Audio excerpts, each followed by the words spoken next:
Shalom, puji Tuhan kita boleh kembali berjumpa dalam program pendalaman Alkitab melalui pelajaran Sekolah Sabat bersama dengan kami Cornelius Media. Kita sudah tiba di pelajaran yang ke-6 dalam triwulan ini dan judul kita pada pekan ini adalah Melewati Laut Merah. Sekali lagi kami tidak henti-hentinya mengingatkan sahabat-sahabat sekalian untuk tidak melalaikan tanggung jawab pribadi mempelajari pelajaran Sekolah Sabat di tempat kita masing-masing. Masih bersama dengan saya Pendeta Edward Taliwongso, lalu kemudian ada juga Pendeta Felix Gosal dan Pendeta Widodo Purwanto. Sebelum kita masuk dalam diskusi kita, mari kita tunduk kepala dan kita berdoa. Bapa Tuhan kami Allah yang Maha Baik, terima kasih untuk kasih setia Tuhan, kebaikan Tuhan, sehingga pada saat ini kami boleh kembali lagi mempelajari firman. Kami sangat membutuhkan urapan kuasa Roh Kudus. Di dalam nama Yesus kami sudah berdoa. Amin. Ada 4 bagian yang akan kita ikuti. Yang pertama adalah dasar Alkitabiah pelajaran sepanjang pekan ini. Yang kedua kita mencoba menggali makna dari ayat hafalan. Yang ketiga pokok pikiran yang muncul dari pelajaran hari per hari. Dan di bagian akhir kita tiba kepada aplikasi. Mari kita lihat dasar Alkitabiah. Keluaran 12 ayat 31-36. Firaun akhirnya mengizinkan Israel pergi setelah tulah anak sulung. Ini mendesak mereka keluar dari Mesir dengan cepat. Dan orang Israel menerima barang-barang berharga dari orang Mesir sebagai bentuk pemenuhan janji Tuhan. Yakobus 2 ayat 17-20. Iman tanpa perbuatan adalah mati. Percaya saja tidak cukup tanpa tindakan yang nyata. Oleh karena bahkan setan pun percaya tetapi tidak disertai kepada ketaatan. Keluaran 13 ayat 1 sampai Keluaran 14 ayat 31. Tuhan memerintahkan agar anak sulung dikuduskan baginya dan membimbing Israel keluar melalui padang gurun, bukan jalan yang terdekat. Ketika dikejar Firaun, Tuhan membelah laut Teberau dan menyelamatkan Israel sementara tentara Mesir binasa. Ibrani 11 ayat 22. Melalui iman, Yusuf mempercayai pembebasan Israel dari Mesir dan berpesan agar tulangnya dibawa keluar bersama mereka. Ia melihat janji Allah melampaui kematian. Keluaran 15 ayat 1-21. Musa dan bangsa Israel memuji Tuhan atas kemenangannya yang dahsyat mengalahkan Mesir di laut. Miriam memimpin perempuan-perempuan Israel menyanyikan syukur dan menari bagi Tuhan. Dan terakhir ada Wahyu 15 ayat 2-4. Orang-orang yang menang atas binatang itu menyanyikan lagu Musa dan anak domba di hadapan Allah. Mereka memuliakan keadilan dan kekudusan Allah yang memerintah atas segala bangsa. Baik, selanjutnya kita melihat pengertian dari judul. Dalam konteks pelajaran Sekolah Sabat, apakah nama lain dari Laut Merah dalam Alkitab? Dan di mana letak Laut Merah yang dimaksud? Nah, dalam konteks pelajaran Sekolah Sabat, Laut Merah disebut juga Laut Teberau menurut Keluaran 13 ayat 18 dan Keluaran 15 ayat 4. Yang secara harafiah berarti Laut bertepi alang-alang atau Sea of Reeds dalam bahasa Yunani Yam Shuf. David Noel Friedman dalam The Anchor Yale Bible Dictionary halaman 633 mengatakan bahwa lengan barat laut Samudra Hindia ini dengan lebar antara 100 hingga 175 mil memisahkan benua Afrika dari semenanjung Arab dan merupakan perairan yang konon dilalui oleh budak-budak Ibrani yang dipimpin oleh Musa saat melarikan diri dari Mesir. Di ujung utaranya ada Laut Merah terbagi menjadi 2 teluk, yaitu Teluk Suez dengan lebar antara 20 hingga 30 mil yang memisahkan semenanjung Sinai dari Mesir. Lalu kemudian ada Afrika ke arah barat. Kemudian ada juga Teluk Akabah dengan lebar 10-20 mil memisahkan semenanjung Sinai dari Hijaz Arabia ke arah timur. Apa sesungguhnya peristiwa yang terjadi di Laut Merah? Peristiwa besar yang terjadi di Laut Merah adalah mujizat pembelahan laut oleh Tuhan melalui Musa, memungkinkan bangsa Israel menyeberang di tanah kering dan lolos dari tentara Firaun yang mengejar dari belakang. Ketika orang Mesir mencoba mengikuti mereka, Tuhan menutup kembali air laut sehingga seluruh pasukan Firaun binasa. Peristiwa ini menjadi lambang keselamatan dan penebusan ilahi. Ellen White dalam Patriarchs and Prophets halaman 287 mengomentari hal ini. Orang Mesir dilanda kebingungan dan ketakutan di tengah amukan alam, di mana mereka mendengar suara Tuhan yang marah. Mereka berusaha kembali ke pantai yang telah mereka tinggalkan. Namun Musa mengangkat tongkatnya dan air yang menumpuk, mendesis, mengaum, dan haus akan mangsanya bergemuruh dan menelan pasukan Mesir ke dalam kedalaman gelapnya. Kita tiba pada ayat hafalan Keluaran 14 ayat 13 dan 14. Tetapi berkatalah Musa kepada bangsa itu, janganlah takut, berdirilah tetap dan lihatlah keselamatan dari Tuhan yang akan diberikannya hari ini kepadamu. Sebab orang Mesir yang kamu lihat hari ini, tidak akan kamu lihat lagi untuk selama-lamanya. Tuhan akan berperang untuk kamu dan kamu akan diam saja. Mari kita lihat latar belakang kenapa sampai Musa mengatakan kata-kata ini kepada bangsa Israel. Nah saudara, peristiwa ini terjadi saat bangsa Israel terjepit di tepi Laut Merah dengan tentara Firaun yang mengejar dari belakang. Mereka melihat tentara Mesir yang kuat lalu mendekat, sementara mereka adalah orang-orang yang baru saja keluar dari perbudakan. Mereka tidak memiliki senjata, mereka tidak terlatih berperang, dan mereka terdiri dari orang tua, anak-anak, dan hewan ternak. Dalam keadaan seperti ini, mereka jatuh dalam ketakutan dan putus asa, bahkan menyalahkan Musa karena telah membawa keluar hanya untuk mati di padang gurun. Itu kita bisa baca di dalam Keluaran pasal 14 ayat 10 sampai 12. Nah, dari apa yang kita lihat, paling sedikit ada 4 perasaan yang mereka rasakan saat itu. Yang pertama, mereka merasa takut dan panik karena melihat militer Mesir yang mendekat. Kemudian, yang kedua, mereka memiliki mentalitas budak yang masih kuat. Pada umumnya, orang memilih untuk lebih baik mati daripada menjadi budak. Tetapi perkataan mereka yaitu lebih baik kami bekerja pada orang Mesir daripada mati di padang gurun menunjukkan bahwa mereka memilih untuk menjadi budak dan tidak memiliki mentalitas seorang merdeka. Kemudian yang ketiga, mereka memiliki sikap yang kurang percaya. Perkataan apa yang kau perbuat terhadap kami, ini menyeratkan mereka belum sepenuhnya percaya kepada kuasa Tuhan yang membebaskan mereka dari Mesir. Para nabi dan bapa halaman 295 mengatakan Musa merasa susah sekali karena bangsa ini harus menyatakan iman yang sekecil itu kepada Allah. Sekalipun berulang-ulang mereka telah menyaksikan pernyataan-pernyataan daripada kuasanya demi mereka. Kemudian yang keempat, mereka adalah bangsa yang suka mengeluh. Perkataan, apakah tidak ada kuburan di Mesir adalah bukti pola pikir dan sifat suka mengeluh. Seandainya mereka mati di Mesir, tidak ada kuburan yang disediakan bagi budak seperti mereka. Penemuan arkeologi terhadap kuburan budak di dekat piramida menunjukkan bahwa budak dimakamkan secara kolektif tanpa kemewahan. Tidak ada bukti jika budak asing atau tawanan perang dijadikan mumi atau diberikan makam pribadi. Oleh karena alasan inilah, Musa sebagai pemimpin rohani menenangkan bangsa ini dan meneguhkan janji Tuhan atas mereka. Nah kemudian, di dalam konteks pelajaran sekolah sahabat kita, saat bangsa Israel terancam, bagaimana supaya tidak takut? Dan apa pengertian berdirilah tetap dan lihatlah keselamatan dari Tuhan? Nah saudara, tidak takut dalam konteks ini bukan berarti tidak merasa takut sama sekali, melainkan ini adalah sebuah pilihan untuk percaya, bukan panik.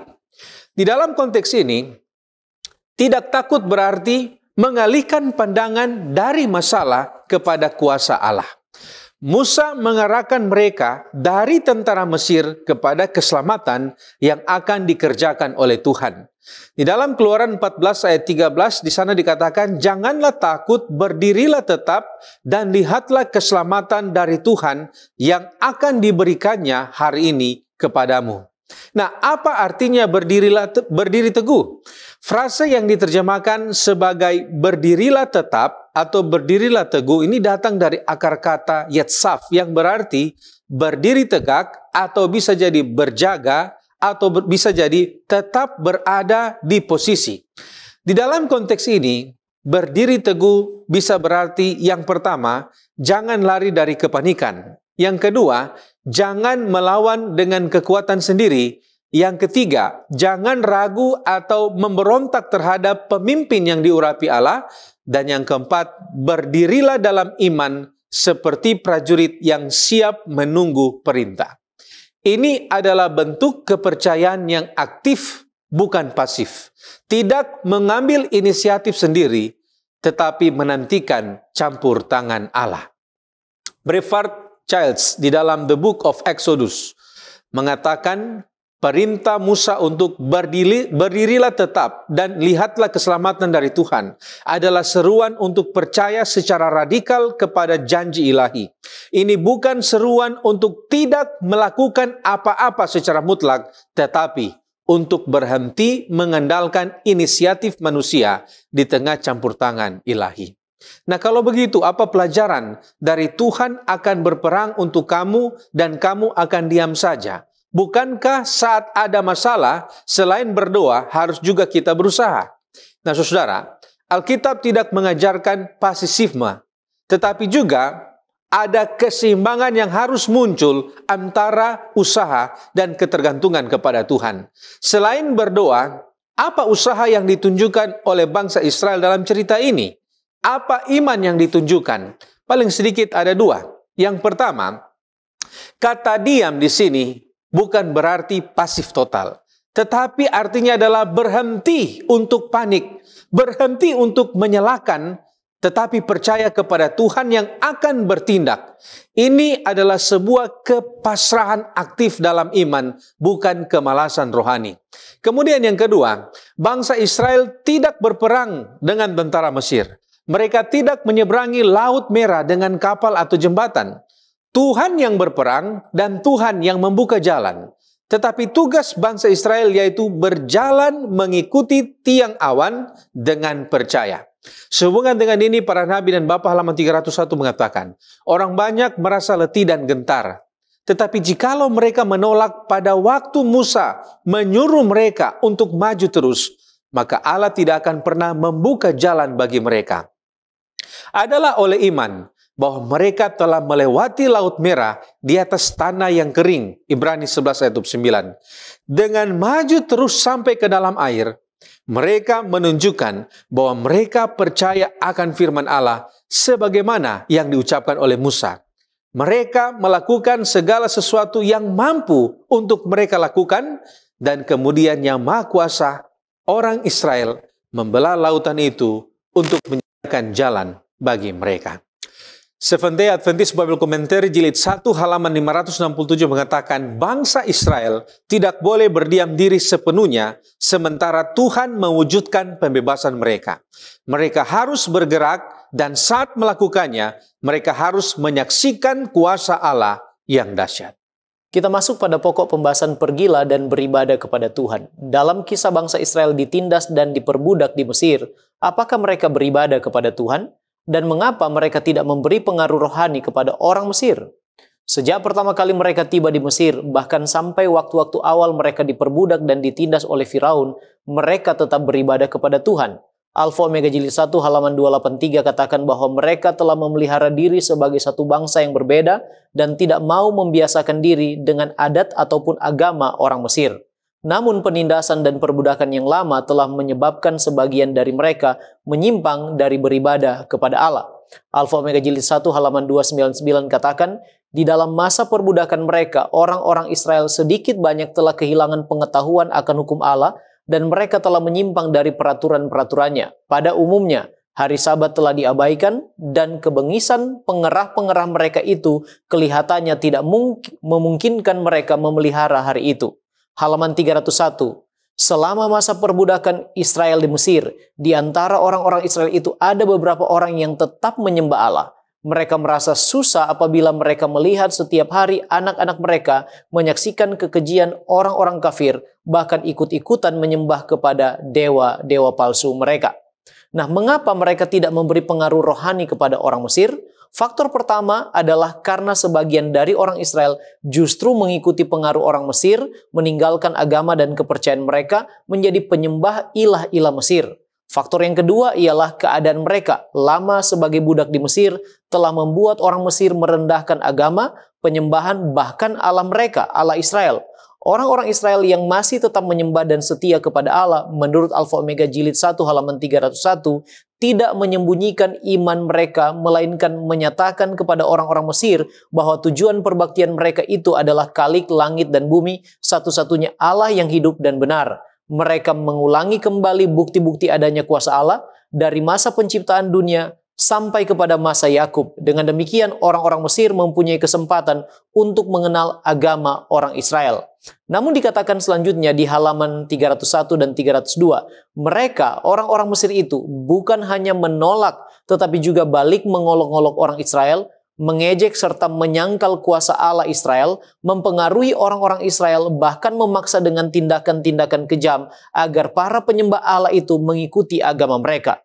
Selanjutnya, memandang kepada keadaan Israel sebagai budak dan membandingkan dengan keadaan mereka sendiri sebagai bangsa yang kaya dan berkuasa yang dianggap sebagai berkat dan pemberian dari dewa-dewa mereka, mereka katakan demikian, jikalau Allahmu itu adil dan berkemurahan dan mempunyai kuasa lebih daripada dewa-dewa Mesir, mengapa ia tidak menjadikan engkau satu bangsa yang merdeka? Mereka, orang Mesir, merasa bangga atas kuasa mereka untuk menjajah dan membinasakan penyembah-penyembah Allah. Firaun sendiri membanggakan bahwa Allah orang Ibrani tidak akan dapat melepaskan mereka dari tangannya. Sekarang mengapa Firaun mengizinkan bangsa Israel pergi meninggalkan Mesir dan memberikan barang berharga? Serta mengapa Firaun memohon berkat melalui Musa? Konteks akhirnya Firaun mengizinkan bangsa Israel pergi meninggalkan Mesir ialah Keluaran 12 ayat 30 dan 31. Lalu bangunlah Firaun pada malam itu bersama semua pegawainya dan semua orang Mesir, dan kedengaranlah seruan yang hebat di Mesir, sebab tidak ada rumah yang tidak kematian. Lalu pada malam itu dipanggilnyalah Musa dan Harun, katanya, bangunlah, keluarlah dari tengah-tengah bangsaku, baik kamu maupun orang Israel, pergilah beribadahlah kepada Tuhan seperti katamu itu. Bangun tengah malam dengan keadaan mencekam, takut dan terdesak. Keputusan Firaun untuk membiarkan bangsa Israel pergi tidaklah lahir dari penyesalan, melainkan keterpaksaan. Hal ini terbukti ketika Firaun kemudian kembali berusaha mengejar bangsa Israel dalam Keluaran 14 ayat yang ke-5.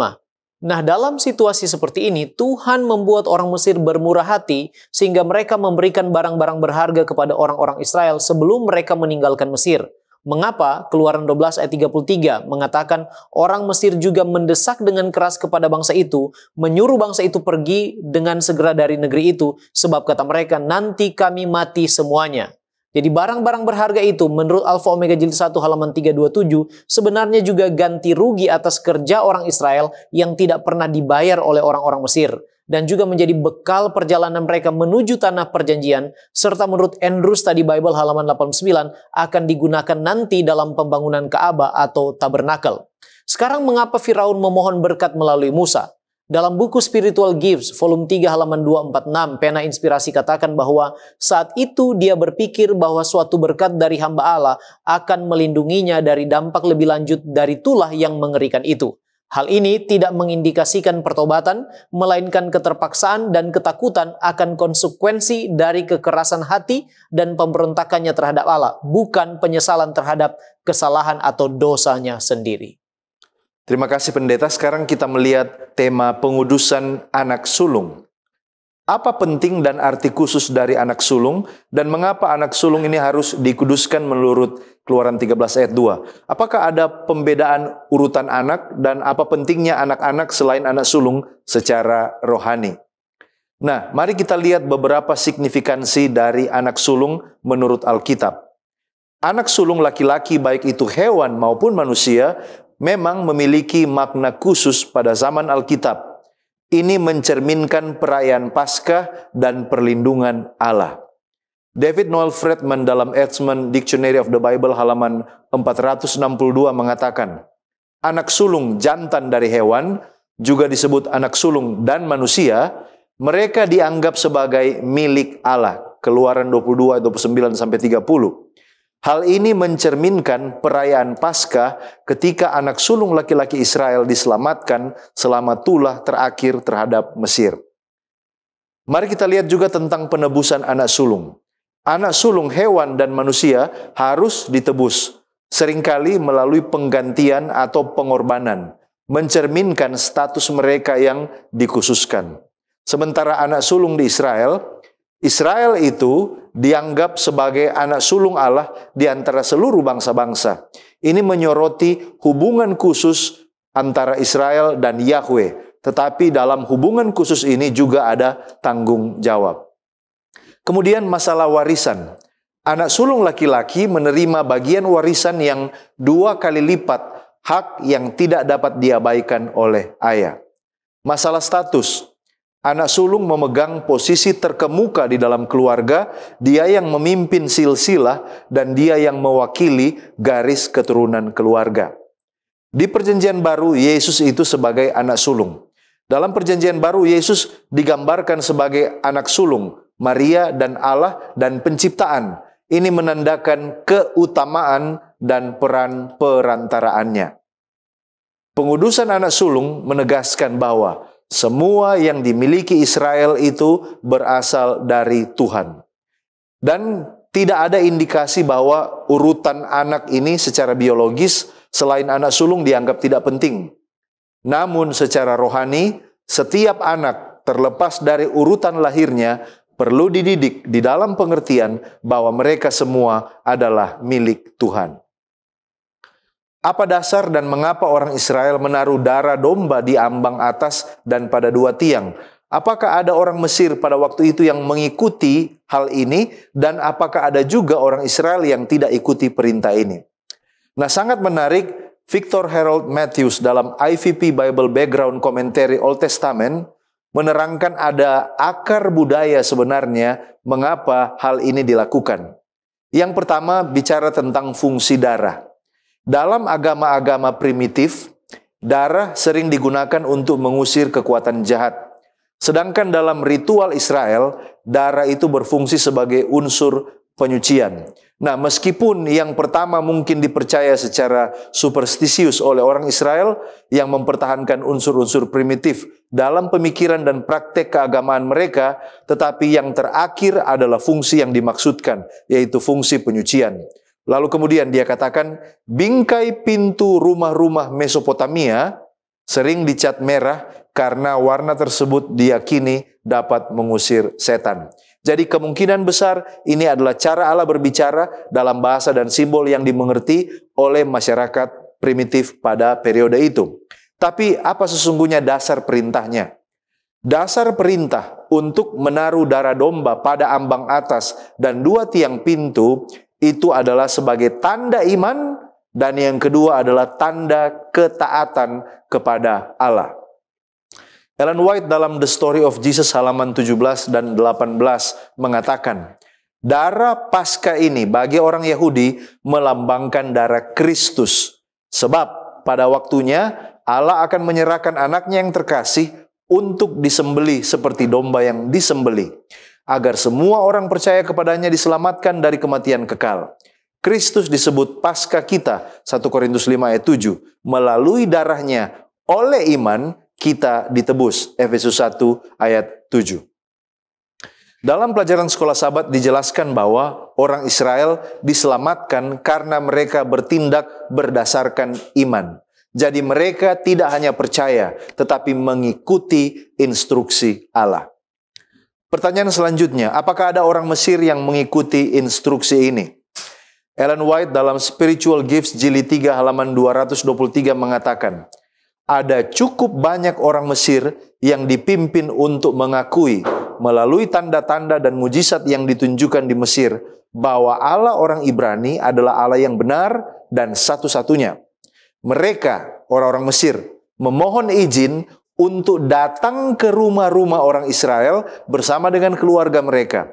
Pada malam yang menakutkan ketika malaikat Allah akan membunuh anak sulung orang Mesir, mereka meyakini bahwa dewa-dewa yang mereka sembah tidak memiliki pengetahuan dan tidak berkuasa untuk menyelamatkan atau menghancurkan.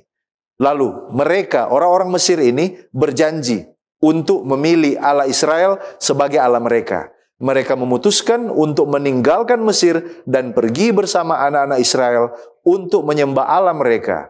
Orang Israel menyambut orang Mesir yang beriman ke rumah-rumah mereka. Jadi, benar ada orang-orang Mesir yang mengikuti supaya mereka tidak dibinasakan anak-anak sulung mereka. Sebaliknya, jika ada orang Israel yang tidak menaruh darah di pintu mereka, maka mereka akan mengalami akibat yang sama seperti yang dialami oleh orang Mesir. Mengapa? Karena keselamatan hanya datang melalui iman yang diwujudkan di dalam ketaatan. Kita tiba pada pokok pembahasan mengenai menyeberangi Laut Merah. Nah, mengapa bangsa Israel menuju dan melewati Laut Merah dengan formasi tentara? Dan mengapa Tuhan masih mengizinkan bangsa Mesir dan Firaun mengejar dan mengancam? Nah, saudara, kalau kita melihat Keluaran pasal 13 ayat 18, di sana dituliskan bahwa dengan siap sedia berperang, berjalanlah orang Israel dari tanah Mesir. Kata siap bersedia berperang datang dari akar kata kamushim, yang sering diterjemahkan sebagai dalam formasi militer atau dalam kelompok-kelompok yang teratur. Nah, ada masalah dalam penerjemahan jika kita mengatakan bahwa bangsa Israel berbaris seperti tentara atau berjalan siap sedia untuk berperang. Ellen G. White menulis bahwa bangsa ini adalah bangsa yang baru saja keluar dari perbudakan. Mereka budak dan mereka tidak terlatih untuk berperang. Dan selanjutnya kita memiliki pertanyaan, dari mana mereka memiliki persenjataan militer dan dari mana mereka belajar untuk berperang? Sehubungan dengan ini, Seventh Day Adventist Bible Commentary jilid 1 halaman 561 mengatakan, penafsiran ini tidak tepat karena mereka tidak bersenjata dan tidak terbiasa perang. Kata itu jelas menyampaikan gagasan bahwa bangsa Israel meninggalkan Mesir bukan sebagai gerombolan buronan yang melarikan diri, melainkan sebagai suatu kelompok yang terorganisir dengan baik di bawah seorang pemimpin yang bijaksana dan teguh. Nah, kalau begitu, mengapa Tuhan masih mengizinkan bangsa Mesir dan Firaun mengejar dan mengancam? Nah, saudara, sehubungan dengan ini, para nabi dan Bapa halaman 294 mengatakan, telah dinyatakan kepada Musa bahwa Firaun akan mengejar mereka, tetapi Tuhan akan ditinggikan di dalam hal kelepasan mereka.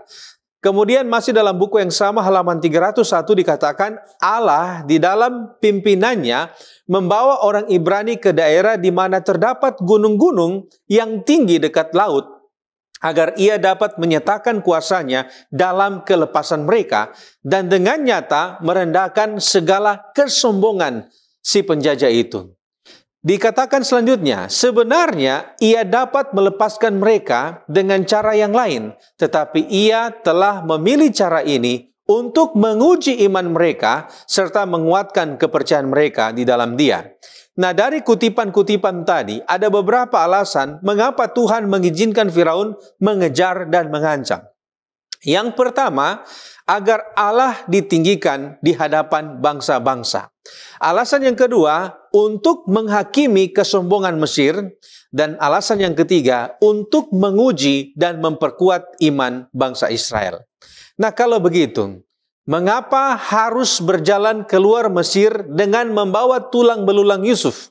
Dan mengapa orang Israel masih takut padahal Tuhan sudah berjanji menyertai mereka?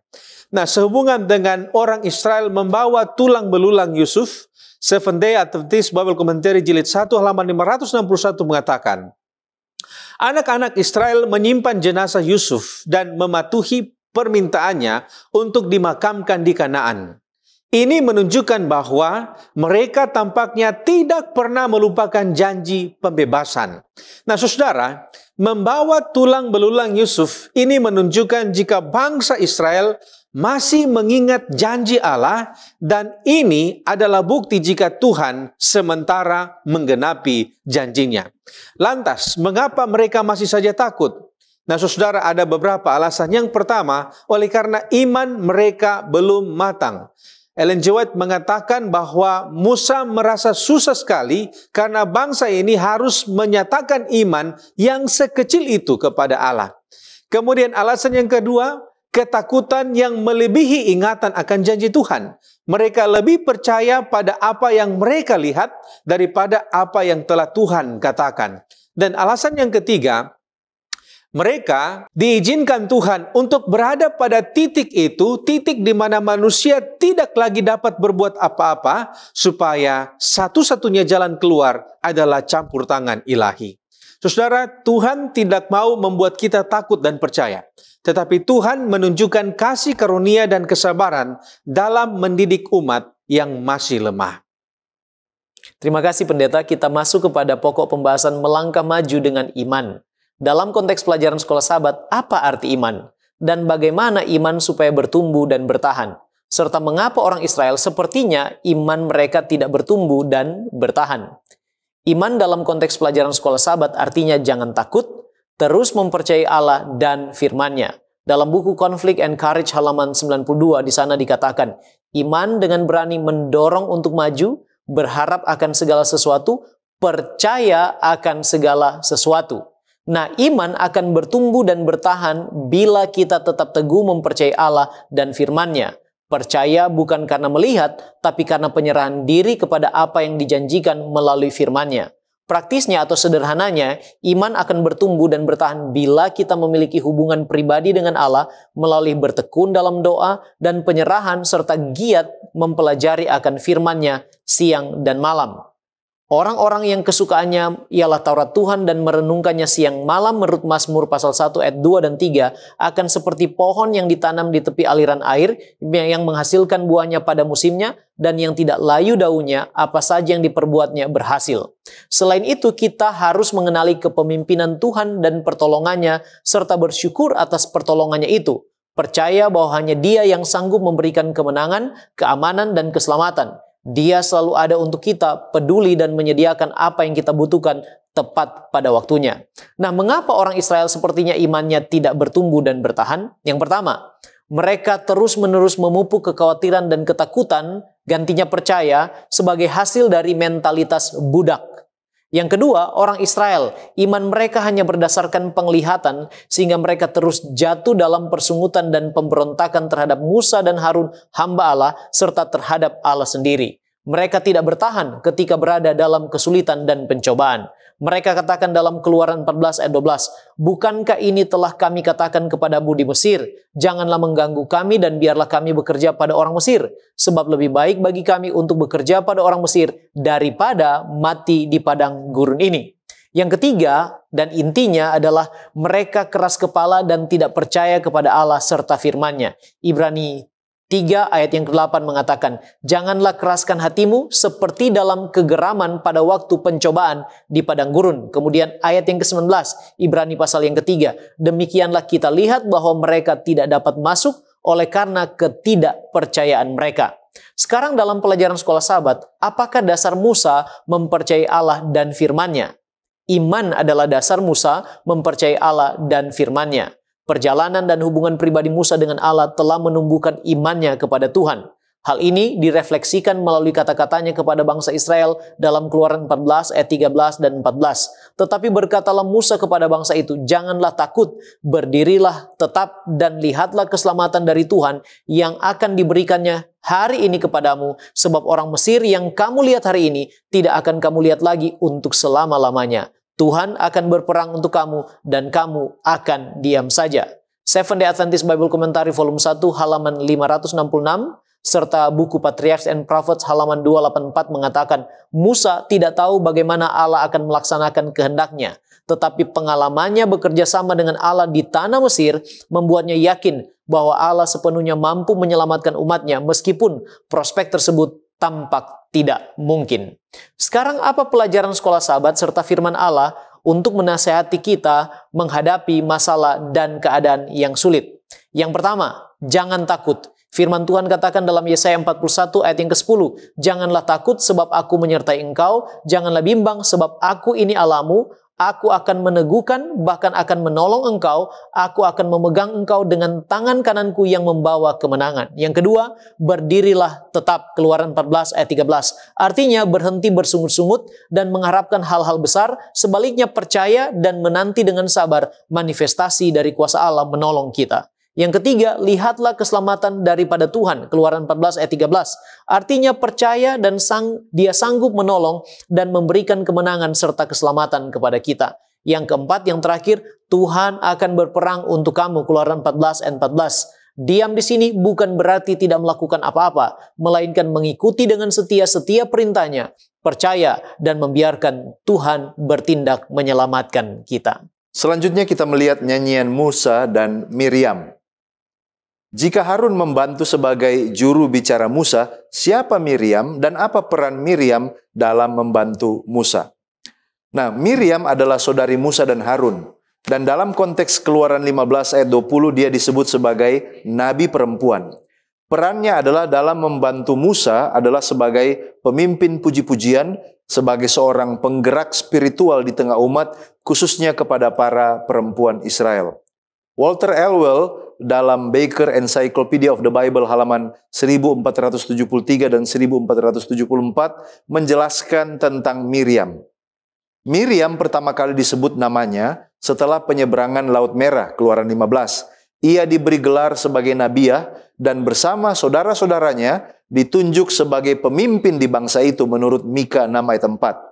Setelah kematian para pengemudi kereta Mesir, ia memimpin para wanita Israel dalam nyanyian pujian yang diiringi tarian dan musik instrumental. Keluaran 15 ayat 21. Miriam kemudian muncul dalam keadaan yang terhina setelah kecemburuannya dan pemberontakannya terhadap Musa. Bersama Harun, dia menggerutu terhadap Musa karena pengaruhnya yang lebih besar di bangsa itu dan karena pernikahannya dengan seorang wanita Kush. Menurut Bilangan 12. Nah, karena serangan ini terhadap utusan pilihan Allah, dia ditimpa penyakit kusta. Insiden sedih ini adalah peristiwa terakhir yang dicatat dalam kehidupan Miriam. Ia meninggal dekat akhir pengembaraan di padang gurun di Kades dan dikuburkan di sana. Menurut Keluaran 20 ayat 1. Mengapa dan apa tujuan dari nyanyian Musa dalam Keluaran 15? Kalau kita baca dengan sangat cermat, maka tujuan nyanyian Musa adalah memuliakan Tuhan atas kemenangan besar yang baru saja diberikannya dengan menenggelamkan tentara Mesir di Laut Teberau. Lagu ini sebenarnya menjadi sebuah ungkapan syukur, pengakuan kuasa dan kasih setia Tuhan. Ini adalah pernyataan iman bahwa Tuhan akan terus memimpin dan menebus umatnya hingga mereka tiba di tempat kudus yang dijanjikan. Sebenarnya ini adalah sebuah bentuk penyembahan secara kolektif yang memperkuat identitas umat sebagai bangsa yang telah ditebus. Jika demikian, apa pelajaran atau inti dari lirik nyanyian Musa dalam Keluaran 15? Inti dari nyanyian Musa adalah Tuhan adalah pahlawan bagi umatnya. Dia adalah Allah yang penuh kuasa, Dia Allah yang kudus, Allah yang setia, layak dipuji atas penyelamatannya. Lagu ini mengajarkan bahwa keselamatan itu adalah karya Tuhan sepenuhnya dan bukan perbuatan manusia. Nah, dalam konteks eskatologis, ini muncul kembali di Wahyu pasal 15 ayat 2-4. Lagu ini juga menggambarkan pujian akhir dari umat yang menang pada akhir zaman, yang bersyukur karena Tuhan menyatakan keadilannya secara sempurna. Ellen White dalam Conflict and Courage halaman 93 menghubungkan nyanyian Musa ini dan kemenangan eskatologis. Roh Allah berdiam atas Musa dan ia memimpin umat dalam nyanyian pujian yang gemilang, yang paling awal dan salah satu yang paling mulia yang dikenal manusia. Lalu dia katakan, lagu itu tidak hanya milik bangsa Yahudi. Ia menunjuk ke depan pada kehancuran semua musuh kebenaran dan kemenangan akhir Israel Allah. Nabi di Patmos melihat kerumunan orang yang berpakaian putih yang telah mendapatkan kemenangan, berdiri di atas laut kaca yang bercampur api, membawa kecapi Allah, dan mereka menyanyikan nyanyian Musa hamba Allah dan nyanyian anak domba. Demikianlah betapa signifikannya nyanyian kemenangan Musa itu sampai kepada akhir zaman. Kita tiba pada pendalaman. Mengapa Tuhan ada untuk Israel walaupun iman mereka kecil? Dan apa pengertian kecil? Seberapa kecil? Dan kemudian apa upaya Tuhan supaya iman mereka menjadi besar? Apakah Tuhan juga menolong kita jika iman kita kecil? Nah, saudara, ada beberapa alasan mengapa Tuhan selalu ada untuk Israel. Yang pertama, oleh karena Tuhan itu setia pada perjanjiannya dengan Abraham, Ishak, dan Yakub. Alasan yang kedua, kenapa Tuhan selalu ada? Karena Tuhan menunjuk kasih setianya atau menunjukkan kasih setianya lebih besar daripada kegagalan manusia. Dan alasan yang ketiga, dia ingin menunjukkan keadilan atas Firaun dan bangsa-bangsa lain. Tuhan tetap menyertai bangsa Israel, bukan karena iman mereka yang besar, tetapi karena kasih karunia-Nya, janjinya, dan maksud ilahinya yang untuk memuliakan namanya di atas muka bumi ini. Iman yang kecil bukan berarti tidak ada iman sama sekali. Tetapi iman yang kecil berarti iman yang masih rapuh, mudah goyah oleh keadaan, dan bergantung pada penglihatan daripada janji. Oleh karena itu, dalam konteks bangsa Israel, Tuhan menyediakan sarana untuk menolong bangsa ini meneguhkan iman mereka. Yang pertama, Tuhan mengizinkan mereka berada pada situasi yang mustahil. Mereka belajar untuk bergantung. Yang kedua, selain Tuhan menempatkan mereka pada posisi yang mustahil, Tuhan memberikan tanda bahwa Tuhan tidak meninggalkan mereka. Ada tiang awan dan tiang api menemani mereka. Dan yang ketiga, Tuhan mengajarkan mereka untuk bertindak dengan iman pada situasi yang mustahil ini. Tuhan mengetahui jika kita pun tidak memiliki iman yang sempurna. Tetapi dalam Injil, Tuhan mengajar, Tuhan membimbing, dan memperkuat iman kita, baik itu dalam ujian, dalam mendengarkan firman, di dalam doa yang sungguh-sungguh, dan juga di dalam pengalaman sehari-hari.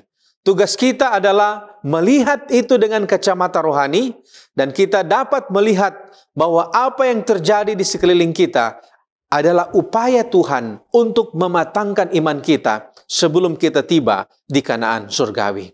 Nah, kalau begitu, apakah nyanyian Musa penting bagi kita? Dan mengapa tidak dinyanyi-nyanyikan? Nah, saudaraku, Ellen G. White di dalam Para Nabi dan Bapa halaman 299 mengatakan bahwa nyanyian ini adalah nyanyian kelepasan besar yang diperingatinya telah meninggalkan satu kesan yang tidak pernah dapat dihapus dari bangsa Ibrani. Dari zaman nyanyian itu dilakukan kembali oleh nabi-nabi dan penyanyi-penyanyi Israel yang menyaksikan bahwa Tuhan adalah kekuatan dan kelepasan mereka yang berharap kepadanya. Nyanyian itu bukanlah milik orang Yahudi saja. Itu menunjukkan ke depan kepada kebinasan dari musuh kebenaran dan kemenangan akhir oleh umat kepunyaan Allah.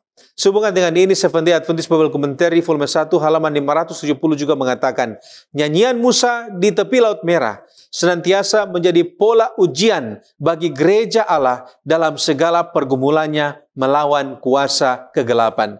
Jadi apakah nyanyian ini penting bagi kita? Nyanyian ini penting karena nyanyian ini adalah pergumulan kita. Bagaimana pengalaman kita untuk melawan kuasa-kuasa kegelapan yang sama juga dialami oleh bangsa Israel dari zaman ke zaman hingga pada saat ini kita sebagai Israel rohani. Nah, kalau begitu, mengapa nyanyian ini tidak dinyanyikan saat ini? Nah, saudara, nyanyian ini adalah nyanyian pengalaman kemenangan.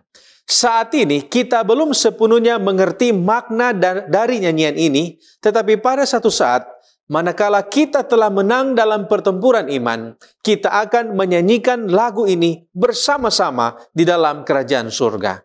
Ellen G. White mengatakan, Nabi yang ada di Pulau Patmos melihat orang banyak yang berjubah putih yang telah memperoleh kemenangan, berdiri di tepi laut kaca, dan mereka menyanyikan nyanyian Musa, hamba Allah itu, dan nyanyian anak domba itu. pada akhirnya, ketika kita telah menjadi pemenang-pemenang iman, kita akan bersama-sama di tepi laut kaca menyanyikan nyanyian Musa, nyanyian kemenangan atas segala pergumulan-pergumulan yang sementara kita hadapi saat ini. Saudaraku, sebagai penutup dan aplikasi dari apa yang kita pelajari dan diskusikan bersama, apakah arti Laut Merah dalam kehidupan kerohanian kita dan bagaimana cara kita mengatasi Laut Merah kita secara pribadi? Dalam kehidupan rohani kita, Laut Merah bisa berarti ancaman di belakang dan halangan di depan, atau kemustahilan bagi kita untuk mendapatkan kelepasan dan menang dengan kekuatan kita. Laut Merah menuntut iman yang sungguh-sungguh dan penyerahan yang total kepada Allah dan firman-Nya. Alfa Omega Jilid 1 halaman 336 katakan, sering kehidupan orang Kristen dikelilingi oleh mara bahaya dan kelihatannya tugas sangat sulit untuk dilaksanakan. Pikiran dipenuhi ancaman di belakang dan halangan di depan oleh gambaran tentang kehancuran yang akan datang, dan dari belakang perhambaan atau kematian sedang mendesak. Bagaimana kemudian cara kita mengatasinya? Yaitu percaya dan berserah sepenuhnya kepada Allah, taati perintahnya untuk maju. Dari sumber yang sama, pena inspirasi katakan, dengan jelas suara Allah berkata, maju terus. Kita harus mentaati perintah ini. Sekalipun mata kita tidak dapat menembus kegelapan itu dan kita merasakan adanya ombak yang dingin di kaki kita, segala halangan yang merintangi kemajuan kita tidak akan pernah hilang dari hadapan hati yang bimbang dan ragu-ragu. Sekarang apakah Tuhan bisa otomatis tumbuhkan iman kita? Dan bagaimana cara Tuhan menolong kita supaya iman kita bertumbuh dan bertahan? Iman, saudaraku, merupakan anugerah Allah, namun itu tidak bertumbuh secara otomatis. Iman bertumbuh melalui proses berjalan dengan Allah dengan percaya, berserah, dan taat kepada firman-Nya. Sebagaimana yang terjadi pada orang Israel di Laut Merah. Conflict and Courage halaman 92 katakan, Allah mungkin dapat menyelamatkan mereka dengan cara lain, tetapi Dia memilih metode ini untuk menguji iman mereka dan memperkuat kepercayaan mereka kepadanya. Orang-orang itu lelah dan ketakutan. Namun jika mereka menahan diri ketika Musa memerintahkan mereka untuk maju, Allah tidak akan pernah membuka jalan bagi mereka. Dengan berjalan di tepi air, mereka menunjukkan bahwa mereka percaya pada firman Allah yang disampaikan oleh Musa. Mereka melakukan segala yang ada dalam kemampuan mereka, dan kemudian Allah yang Maha Kuasa, Allah Israel, membelah laut untuk membuat jalan bagi kaki mereka. Itulah sebabnya dalam Ibrani 11 ayat 29 dikatakan demikian.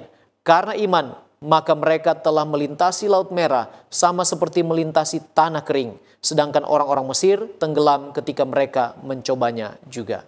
Mari kita berdoa supaya kita meletakkan kepercayaan dan iman kita hanya kepada Tuhan, berserah dan mengikuti firman-Nya dengan sungguh-sungguh. Tuhan Allah kami yang bertahta dalam kemuliaan sorga, kami bersyukur Engkau baik dalam kehidupan kami. Kau beri kami kesempatan untuk belajar dari firman-Mu. Kiranya Roh Kudus-Mu meteraikan apa yang telah kami pelajari, supaya itu boleh berbuah dalam kehidupan kami sehari-hari. Kami boleh mengikut Tuhan, kami boleh percaya sepenuhnya kepada-Mu, taat dan setia sampai hari Maranatha tiba. Bapa di sorga, ajarlah kami untuk percaya kepada Tuhan di dalam mengalahkan Laut Merah dalam kehidupan kami. Ini doa kami Bapa, berkati kami semua, serta ampuni kami dari dosa kami. Dalam nama Yesus kami sudah berdoa, haleluya, amin.